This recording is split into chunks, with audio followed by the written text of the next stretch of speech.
समाचारों से जुड़े रहने के लिए हमारे चैनल को सबसे पहले सब्सक्राइब करें। समाचार अगर पसंद आए तो लाइक, कमेंट्स और शेयर जरूर करें। नमस्कार दोस्तों, आप देख रहे हैं न्यूज़ शिखरांश। हम में एकदम सच्चाई को सामने लाने का। आज फिर हम उसी जगह पर मौजूद हैं जहां हम कल मौजूद थे, जहां यह बताया जा रहा है कि दारू भट्टी जो स्थानांतरित करके साल्टेका की है वो इस जगह पर आने वाली है। क्योंकि यह जब हमने इसके जो मालिक हैं दिनेश शरणागत जी से फ़ोन पे चर्चा किए थे तो उनका ये कहना था कि मैंने पहले सामने वाली पार्टी से एग्रीमेंट किया था, बाद में मैंने तोड़ दिया। लेकिन ग्रामीण अभी भी उनकी बातों पर विश्वास नहीं कर रहे हैं कि वो झूठ बोल रहे हैं कि सच बोल रहे हैं, क्योंकि उनका एग्रीमेंट अभी सामने नहीं आया कि वो एग्रीमेंट लिखित था कि मौखिक था। अब चूँकि आज गायत्री परिवार भी इस मुहिम में शामिल हो गया, जिला पंचायत सदस्य लांजी भी इस मुहिम में शामिल हो गई और बिल्कुल साफ सुथरा उनका कहना है कि ये चूँकि ये जगह जो है वो स्कूल और मंदिर के बिल्कुल नज़दीक है, यहाँ पर कोचिंग लगती है, तो यहाँ पर किसी भी हालत में, किसी भी दशा में अगर दारू भट्टी खुलती है तो ये बर्दाश्त नहीं करेंगे। भट्टी नहीं खुलेगी, नहीं खुलेगी, नहीं खुलेगी, दारू भट्टी नहीं खुलेगी, नहीं खुलेगी, नहीं खुलेगी, दारू भट्टी नहीं खुलेगी।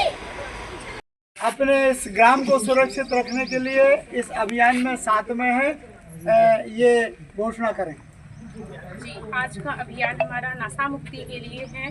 हमारे इस ग्राम में नशा और शराब की दुकानें जो रिहायशी स्थानों पर है, जैसे जहां पर पब्लिक निवास करती है, पब्लिक का आना जाना है, ऐसी जगह पर न हो और इस गांव में शराब की दुकान हो ही न, ऐसा हमारा प्रयास है। हम प्रयासरत रहेंगे कि हम इस ग्राम से हम शराब दुकान को हटा सके। हमारा प्रयास निरंतर बना रहेगा और फिर भी पूरी कोशिश रहेगी कि चौक में और पब्लिक प्लेस कहीं भी शराब भट्टी या शराब दुकान न हो। हम इसके लिए निरंतर प्रयासरत रहेंगे। देवाड़ा, भालवा, आसपास के सभी गायत्री परिवार के लोग यहाँ पर पहुँचे और एक जन जागरण रैली पूरे गांव में निकाली गई। किस लिए?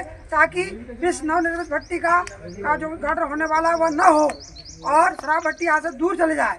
इसलिए तो हम यह चाहते हैं कि ऐसा कार्य न हो जिससे समाज पर कोई क्षति पहुँचे, समाज में यह व्यसन घर घर तक न पहुंच पाए। इसलिए इसको रोक लगाने के लिए गायत्री परिवार का यह जत्था यहाँ तक पहुंचा है।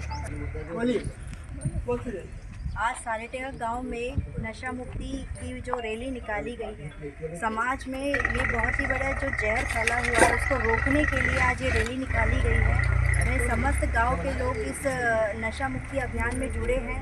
गांव में जो भी नशे के कारण बर्बाद हो रहा है, घर परिवार बर्बाद हो रहा है, तो ये चीज़ें नहीं होना चाहिए। हमारे बेटे सुरक्षित रहना चाहिए, हमारी बेटियां सुरक्षित रहना चाहिए।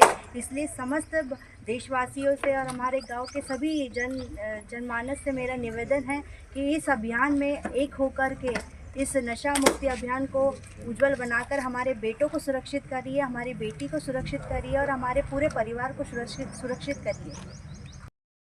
तभी बढ़ता है जब सदाचार चुप रहता है। हम लोग सदाचारी लोग हैं। अगर अत्याचार करने के लिए ये लोग यहाँ पर दारू भट्टी खोल रहे हैं, जो कि एकदम चौक पे है, जो कि हाईवे के एकदम करीब है, और यहाँ पर अगर दारू भट्टी खुल रही है तो इसमें यहाँ पर आजू बाजू के लोगों में कितना अत्याचार होगा, इसका अनाचार होगा। इसका विरोध करने के लिए आज हम लोग यहाँ पर गायत्री परिवार और सालेटेका के सभी ग्राम कुछ नहीं बताना चाहूँगा, क्योंकि इस मुहिम की सारी गतिविधियाँ है यहाँ पे उपस्थित सभी लोगों को मालूम है।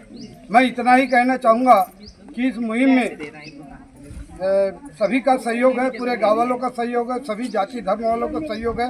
केवल मेरा अकेला का सहयोग नहीं है, इनके सहयोग में मेरा भी सहयोग है और खुल के सहयोग है। जितना भी सहयोग मेरे को समय मिलेगा उतना समय मैं दूंगा। और ये जो दिनेश शरणागत है, इसने इस मुहिम में इस सालेटेका गाँव की सारी लड़ाई में उनने मेरे को टारगेट बनाया है कि आप ज़्यादा बोलते हो, ज़्यादा ये करते हो, और ये किया धराया ये नंदकिशोर रांगडाले का इनका ऐसा गलत आरोप मेरे ऊपर लगा है।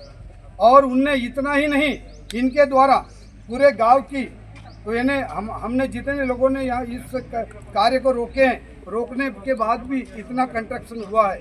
यानी इससे साबित होता है कि ये बहुत ही मुंहजोड़ टाइप का व्यक्ति है और इनने सबकी रिपोर्ट किया है कि मेरे को कंस्ट्रक्शन करने के लिए रोक रहे हैं और दारू भट्टी का कंस्ट्रक्शन करने के लिए रोक रहे हैं, मेरा मकान बनाने के लिए रोक रहे हैं और स्पेशल में उसने मेरे नाम से ये रिपोर्ट किया है कि मेरे को जान से मारने की धमकी दिया है, जो फर्जी रिपोर्ट है। अगर उसको ऐसा रिपोर्ट डालना था तो कभी पूरे गांव की डालना था। उसने अकेले को मेरे को टारगेट बनाते हुए ये किया है और अब मैं मीडिया के माध्यम से बताना चाह रहा हूँ कि इस दिनेश शरणागत से मेरे को जान मान का खतरा है। मैं घूमने फिरने वाला आदमी हूँ, इधर उधर चारों तरफ पूरा जिला घूमता हूँ। मेरे साथ कोई भी घटना होती है रास्ते में तो उसका जवाबदार दिनेश शरणागत रहे, ये जान।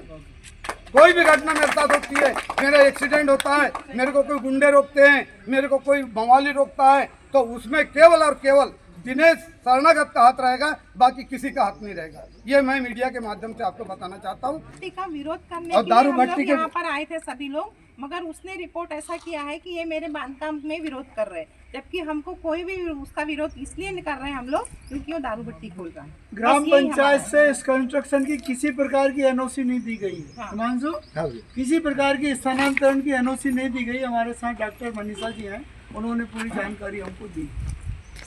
इस तरीके से हमने कंस्ट्रक्शन चालू किया है तो हमने पहले इनिशियल स्टेज ऐसा प्रारंभिक अवस्था में ऐसा स्टेप लिया जो शुरुआती दौर से कि गांव वालों के सामने उसको बुलाया, कंटिन्यू 2 दिन बुलाया हमने कि कंस्ट्रक्शन रुकवा दिया जाए। लेकिन तो उसने एक्चुअल क्या हुआ कि वो कंस्ट्रक्शन में उसने अमाउंट और डीड लिख चुका था, ऐसा उसका कहना है। अभी वो बदल चुका है, वो टाइम डीड नहीं है, हम बोले डीड ला दीजिए आप और उसको कैंसिल कर दीजिए, आप आपको बता दीजिए डीड, तो हम समझ जाएंगे अगर कैंसिल है करके। लेकिन वो अभी बोल रहे हैं कि डीड रही नहीं, तो इससे हमें डाउट होता है, इसीलिए हम लोग एक एक्शन से उतर आए। धन्यवाद।